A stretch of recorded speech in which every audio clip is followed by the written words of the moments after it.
sufrimientos de Cristo. ¡Ah, caramba! Lo que falta a los sufrimientos de Cristo. O sea que los sufrimientos suyos en su familia, en su patria, los sufrimientos suyos por su enfermedad o los sufrimientos suyos, los que usted tenga, vienen para que usted sea capaz de complementar en su vida, en su carne, de vivir los padecimientos de Cristo. Repítalo, Luis. Ahora me alegro cuando tengo que sufrir por ustedes, pues así, completo en mi carne lo que falta a los sufrimientos de Cristo. A ver, ¿cómo está Pablo ante el sufrimiento? ¿Amargado? ¿Renegando? ¿Maldiciendo? Repítalo, Luis, ¿cómo está Pablo? Ahora me alegro. ¿Cómo está Pablo? Ahora me alegro. Pablo está alegre. A ver, ¿se ganó el quino Pablo? Vamos a ver por qué está alegre. Me alegro cuando tengo que sufrir por ustedes. Cuando tengo que sufrir. Pablo se alegra cuando tiene que sufrir. El Evangelio de Jesucristo nos presenta hoy la pasión de Cristo. Y aún Pablo que se alegra cuando tiene que sufrir, porque él puede experimentar junto a Cristo la pasión de Cristo por el mundo.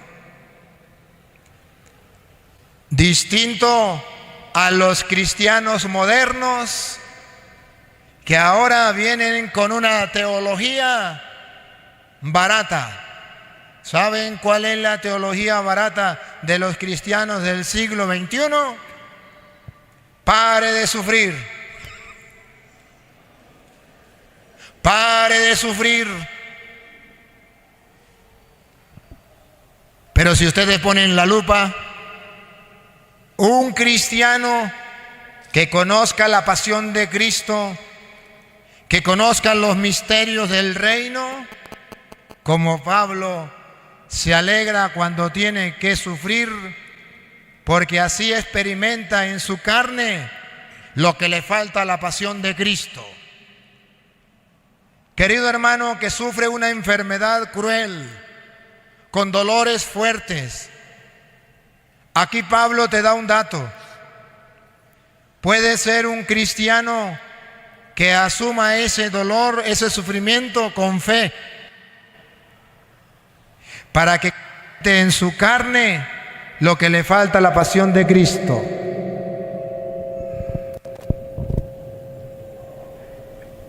Pablo se alegra cuando tiene que sufrir por todos nosotros. Y hoy los cristianos no quieren sufrir por nada. No quieren tener ningún sufrimiento. ¿Y saben cuál es la idea que les vende el mundo? Es que Dios me trajo a este mundo para que yo sea feliz. Y si hay una persona que me amargue la vida, si tengo que quitarle la vida, si tengo que destruirlo, si tengo que ignorarlo, si tengo que odiarlo, lo hago para que me deje ser feliz. Entrevistaban a una mujer, la entrevistaban por televisión y le decía, ¿usted es cristiana? Y ella decía, sí, cristiana evangélica. Y le decía, ¿y si usted es cristiana? Ella había asesinado. ¿Por qué usted ha matado? Y la mujer dice, le voy a explicar. Cuando yo tengo un enemigo, yo no soy feliz. Dios me trajo al mundo para ser feliz. Dios quiere mi felicidad. Cuando una persona me hace un daño, me amarga la vida, me roba la felicidad. Cuando yo mato a esa persona, se eliminó lo que me hacía sufrir, lo que me hacía tener rabia. Entonces, al quitarla del camino a esa persona, yo soy feliz. Y si yo soy feliz, Dios tiene que estar feliz conmigo, porque Él me hizo para que yo sea feliz.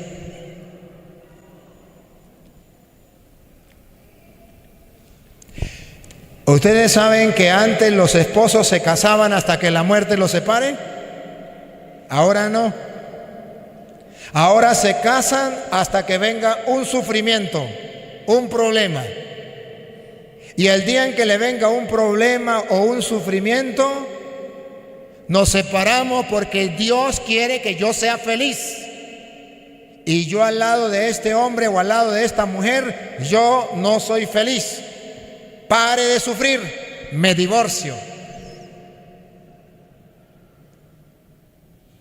¿Ese es el Evangelio de Cristo? No. Y Pablo dice, me alegro cuando tengo que sufrir. Esposa, cuando usted tenga que sufrir por su marido, haz un acto de fe como Pablo, mira hacia el Señor en la cruz y diga, me alegra tener que sufrir estos padecimientos para complementar la pasión de Cristo en la cruz por mi esposo amado con el que me casé hasta que la muerte me separe. Y los hombres no se rían, porque si eres cristiano y se casó y resulta que a la mujer le salió una tigra, no venga con el cuento satánico que Dios te hizo para ser feliz y entonces tiene que dejarla porque llegó un problema, una dificultad y usted no está dispuesto a sufrir, pero nada por amor a Dios. Pablo dice, maridos, alégranse cuando tengan que sufrir por su esposa, porque así está uniendo su sufrimiento a los de Cristo en la cruz.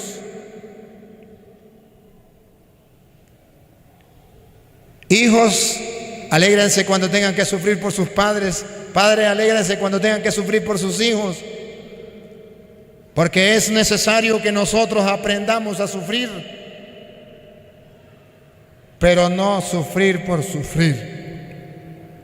Porque sufrir por sufrir se llama masoquismo. Entonces, ¿cómo voy a sufrir? Voy a sufrir no por sufrir. Voy a sufrir ofreciéndole a Dios esos padecimientos como Pablo, para que esos padecimientos se conviertan en amor.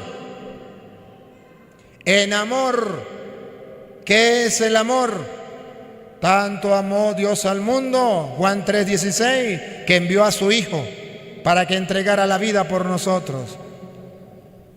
Por amor, Juan 15:13, nadie tiene más amor que el que da la vida por su esposa o por su esposo, que se sacrifica por él, que se sacrifica por ella. Esposos, esposas,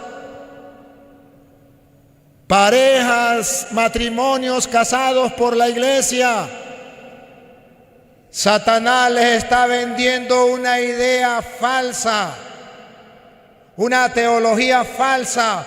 Pare de sufrir. Y por eso el mundo le dice, divórciese, sepárese y vete con otra persona, porque tú fuiste creado para ser feliz. Pero las Escrituras dicen que será feliz cuando cumpla la voluntad de Dios. Nunca va a ser feliz abandonando la voluntad de Dios. Esposos y esposas, vale la pena cargar la cruz que le tocó con su esposa o con su esposo, pero por amor a Dios. Así está uniendo su sufrimiento a los de Cristo en la cruz y tienen valor redentor. Nunca olviden a Mateo capítulo 16, versículo 21. Mateo 16, versículo 21. cuando Jesucristo comenzó a decirle a Pedro y a los apóstoles. A partir de ese día, Jesucristo comenzó a manifestar a sus discípulos que Él debía ir a Jerusalén y que las autoridades judías, los sumos sacerdotes y los maestros de la ley lo iban a hacer sufrir mucho, que incluso debía ser ejecutado y que resucitaría al tercer día. Jesús le dice que tiene que sufrir, que tiene que padecer. Y apareció como una vieja chismosa, Pedro. Una vieja chismosa. No, Señor, ¿cómo va a sufrir? Dios te libre de eso. Dios te trajo al mundo para que sea feliz. No acepte el sufrimiento. Así como esa vieja chismosa que le llega a usted y le dice: pare de sufrir, aléjese de ese hombre, aléjese de esa mujer. Dios te trajo al mundo para que sea feliz. Divórciese. Y escuche qué pasó cuando Jesucristo escuchó a Pedro, que como vieja chismosa estaba metido donde no le importaba. Escuche. Pedro lo llevó aparte y se puso a reprenderlo. Dios no lo permita, Señor. ¿Cómo va a creer que usted aguante a ese marido o a esa mujer tanto tiempo? Nunca te sucederán tales cosas.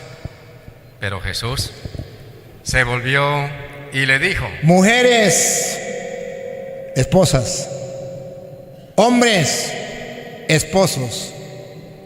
Cuando llegue un cristiano como Pedro, que odia el sufrimiento y que te dice: Dios no quiere que usted viva con esa pareja, pare de sufrir, sepárese y búsquese el que le dé la gana, tenga los ojos como los de Cristo, los ojos espirituales, para ver que ese cristiano como Pedro es instrumento de Satanás para venderle una teología satánica.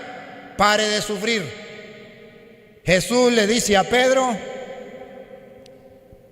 Jesús se volvió y le dijo: retírate y ponte detrás de mí, Satanás. Dile a esa vieja chismosa: lárguese de aquí, Satanás. Yo me casé con él hasta que la muerte nos separe. Yo me casé con ella hasta que la muerte nos separe. Y quiero unir mi sufrimiento a los de Cristo en la cruz por la salvación mía, de mi esposo y de mi hogar. Esta es mi cruz y la abrazo con amor. Apártate de mí, Satanás. Siga. ¿Quieres hacerme tropezar? ¿Quiere hacerme tropezar? ¿Quiere que me divorcie? ¿Quiere que le sirva al diablo? Tus ambiciones no son las de Dios. Tus ambiciones, tus pensamientos, tus consejos, vieja chismosa, no son los de Dios, sino los de los hombres. Eres un instrumento de Satanás para destruir los hogares. Hoy Satanás está destruyendo los hogares, prohibiéndoles cargar la cruz, y manda a cristianos como Pedro con la teología satánica: pare de sufrir. Dios no quiere que usted sufra con esa pareja. Sepárese y búsquese su príncipe azul. Ah, sinvergüenza, vagabundo, raza de víbora, sepulcro blanqueado, fariseo hipócrita, y todavía se llama católico y se llama cristiano, dándole un consejo a un matrimonio que se ha casado por la iglesia y que ha recibido la bendición de Dios. Así marcha el mundo de hoy. Vuelva Luis a Colosenses 1:24. Pedro dice: me alegro cuando tengo que sufrir. Alégrese cuando tenga que sufrir calumnias, insultos, maltratos, humillaciones. Hoy los cristianos han olvidado eso. Y hoy la mayoría de cristianos en Venezuela andan maldiciendo y renegando porque tienen que sufrir. Padre, entonces, ¿vamos a buscar el sufrimiento? No, pero tampoco vamos a maldecir por el sufrimiento. Padre, pero es que parece mentira, pero es que nosotros cuando creemos en Dios como que sufrimos y los malos no sufren. Hoy, para taparle la boca a esas personas que piensan así, en la pasión de Cristo había dos ladrones, gente mala, ladrona, una a la derecha, otra a la izquierda, sufriendo. Pero dice la segunda lectura de la carta a los Hebreos que Jesucristo, siendo el justo, también sufrió los mismos padecimientos que nosotros. ¿Qué nos enseña la Biblia? Que sufren los ladrones y que sufren los santos, que sufren los ateos y que sufren los creyentes, que sufren los paganos y que sufren los cristianos. Ahí vemos a unos paganos sufriendo, a unos ladrones sufriendo lo mismo que sufría el inocente y el santo. Todos sufrimos. ¿Y cuál es la diferencia?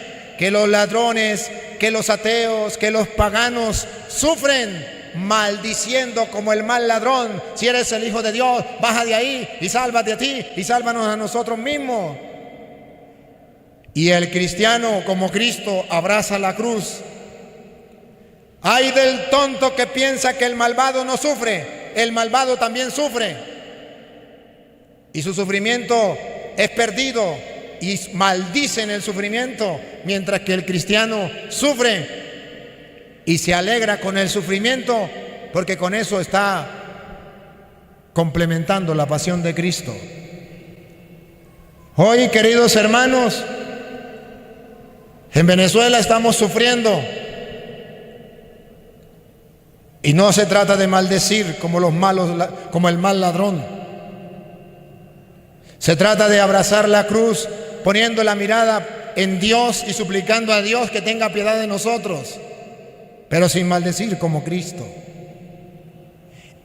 Y termine Colosenses 1:24 de nuevo y sigue, Luis. Ahora me alegro cuando tengo que sufrir por ustedes, pues así, completo en mi carne, lo que falta a los sufrimientos de Cristo, para bien de su cuerpo. Para bien de su cuerpo. ¿Y cuál es su cuerpo? Dale. Para bien de su cuerpo, que es la iglesia. Pablo dice que el cuerpo de Cristo, Él sufrió la pasión en su cuerpo, en su carne, pero dice que la pasión sufrida en el cuerpo de Cristo es la misma pasión, el mismo sufrimiento que tienen los cristianos, que tiene la iglesia, que es el cuerpo de Cristo.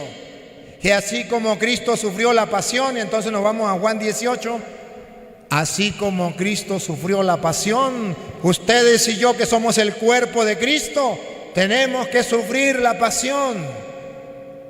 ¿Y cuándo comienza la pasión? El sufrimiento del cuerpo de Cristo, de la iglesia. Respiren profundo. Vamos a ver cuándo comienza a sufrir la pasión el cuerpo de Cristo. Hoy, Venezuela. Hoy, los cristianos en el mundo, el cuerpo de Cristo que vuelve a sufrir la pasión de Cristo. ¿Cuándo? Escuchen la pasión de Cristo. Juan 18:1.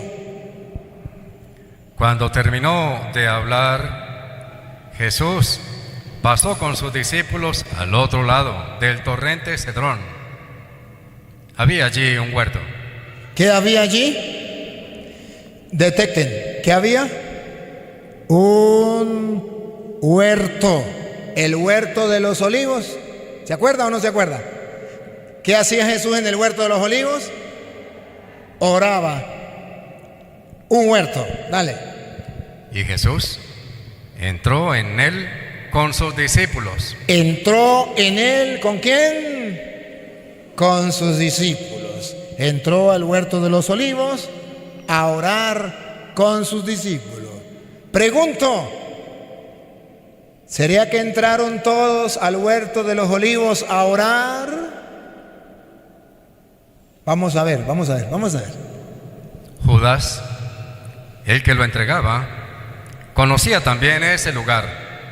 Judas conocía también ese campo. Había ido muchas veces a orar a ese campo, pero en ese momento Judas no fue a orar. ¿Dónde comienza el problema? El problema comienza cuando los discípulos de Cristo no van al huerto de los olivos a orar. Ahí comienza el problema. Todo comenzó cuando uno de sus discípulos no fue a orar al huerto de los olivos. Pregunto, ¿será usted? ¿Quién será ese Judas, ese discípulo de Cristo que sabe que hay que orar, pero que no quiere ir al huerto de los olivos a orar? ¿Será usted? ¿Seré yo? Si usted no va a orar todos los días, si usted no se asegura de tener una oración, un encuentro personal con Dios a través de la oración en el huerto de los olivos todos los días, donde acostumbraba a ir Cristo con sus discípulos, ahí comienza su desgracia. Ahí comienza a ser enemigo de Cristo. Ahí se olvida de la amistad de Cristo. Ahí se aparta de Cristo. Judas no fue al huerto de los olivos a orar. Los otros sí fueron. Y cuando un cristiano no ora, ¿qué le pasa? Judas no fue a orar. ¿Qué fue a hacer Judas? Escuchen. Judas, el que lo entregaba, conocía también ese lugar, pues Jesús se había reunido allí muchas veces con sus discípulos. Judas hizo de guía a los soldados romanos. ¿Cómo? Hizo de guía. Escuche. No fue a orar. Y el vagabundo, como no tenía oración, lo agarraron los soldados romanos para que lo guiaran. Se fue del otro bando. Era discípulo de Cristo, pero sin oración. Cuando usted es un cristiano sin oración, lo agarra el ejército del otro bando. Los soldados, los guardias del otro bando lo agarraron. Siga. Hizo de guía a los soldados romanos y a los guardias. A los soldados romanos y a los guardias. Enviados por los jefes de los sacerdotes. Enviados por las autoridades. Y los fariseos. Oigan esto. Cuando usted no ora, lo agarran para su grupo los fariseos. Cuando usted no ora, usted es un cristiano presa fácil para que los policías, para que los guardias, para que los soldados y para que las autoridades lo agarren, lo pongan de su parte y lo conviertan de enemigo de Jesús. Dígame si eso no es lo que está sucediendo hoy en Venezuela. ¿Quiénes son los que están apoyando a los guardias, a los soldados y a las autoridades en Venezuela para destruir, matar, asesinar y dejar morir de hambre y de enfermedad al pueblo? Los cristianos, los católicos, los creyentes que sin orar por falta de oración abandonaron la iglesia, abandonaron la fe y se fueron apoyando a las autoridades que vienen ahora a matar al cuerpo de Cristo, que es la iglesia, que son los fieles. Hoy Cristo vuelve a sufrir la pasión por causa de los cristianos no creyentes y sin oración, que se unen a los que tienen autoridad, que se unen otra vez a los soldados, a los guardias, a los policías y a los que gobiernan, para estar en contra del cuerpo de Cristo, para hacer sufrir al cuerpo de Cristo, para que sufra la pasión el cuerpo de Cristo. Culpa suya, cristiano, que por falta de oración no se ha dado cuenta que está haciendo un daño apoyando a aquellos que destruyen el pueblo, que matan el cuerpo de Cristo.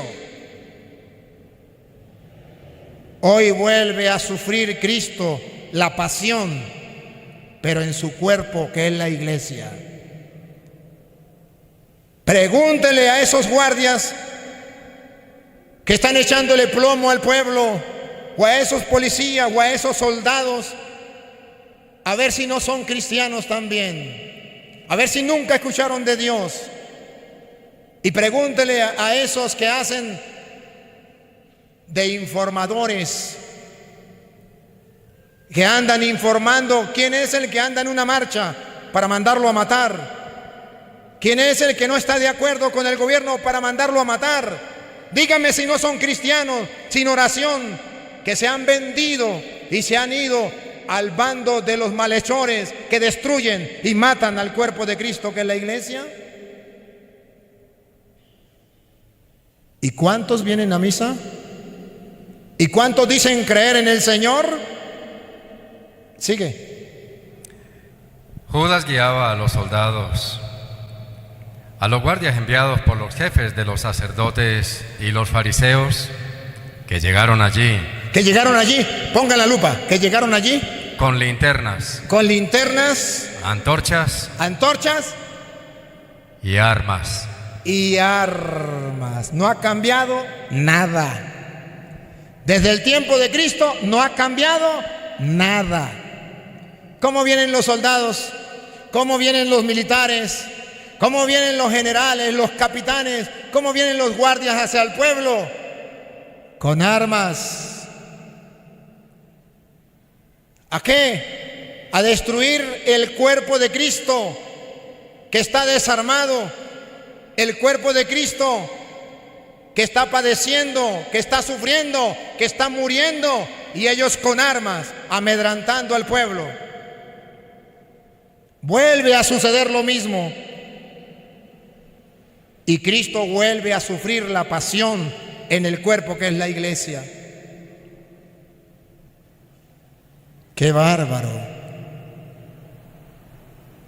¿Y saben qué es lo peor? Que en el capítulo 19, en el versículo 12, capítulo 19, versículo 12, Pilato, cuando escucha hablar de Jesús, escuche qué dice. Pilato todavía buscaba la manera de dejarlo en libertad. Pilato buscaba la manera de dejarlo en libertad. ¿Quién era Pilato? El que estaba haciendo ahí de juez, como los jueces de Venezuela. Poder. Como los jueces de Venezuela, que andan haciendo justicia, entre comillas. Dale. Pero los judíos gritaban: si lo dejas en libertad. Si lo dejas, escuche. Los judíos gritaban: si lo dejas en libertad. No eres amigo del César. ¿Qué? No eres amigo del César. Si lo dejas en libertad, no eres amigo del César, del presidente.